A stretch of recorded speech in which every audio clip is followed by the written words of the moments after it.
Here's how I deal with tricky patients, and this is specifically an emergency medicine edition because I see this a lot in the ED as an ED locum right now. And by tricky patients, I'm talking about the patients who at times can be a bit entitled, continuously get frustrated and complain about the number of hours that they've been waiting.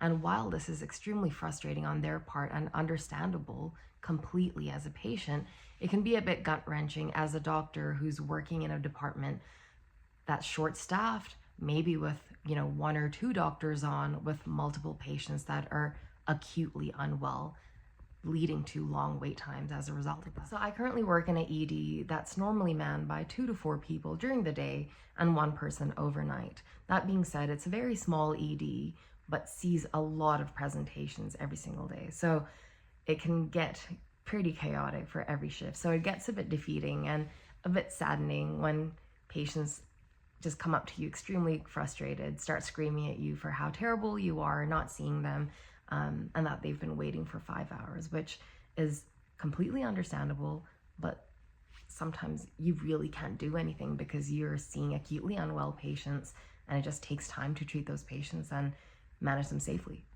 So my approach to dealing with tricky patients is just to take a customer-centered approach where the customer is always right.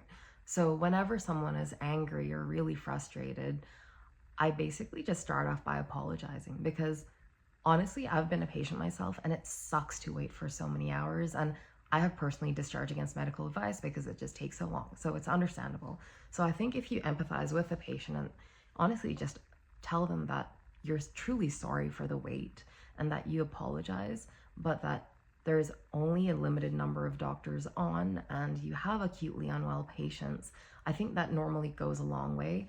And if you still find some patients that are not understanding that and I guess are not really coming down from that, just invite them to, put a complaint in and just say, hey, we would love to actually get your feedback. The hospital would love to get your feedback.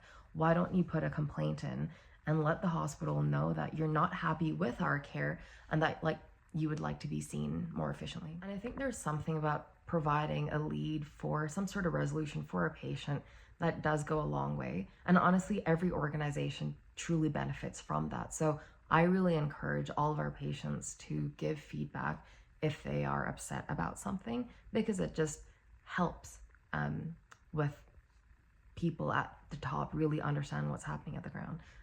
So I think that helps a lot. But at the end of the day, as long as you are trying your best, you are working as efficiently and as safely as possible, you can't really do anything else. That being said, I have personally found being defensive never really helps with patients. Taking the customer-centered approach and apologizing and being on their level and showing them that you're on their side seems to go a long way.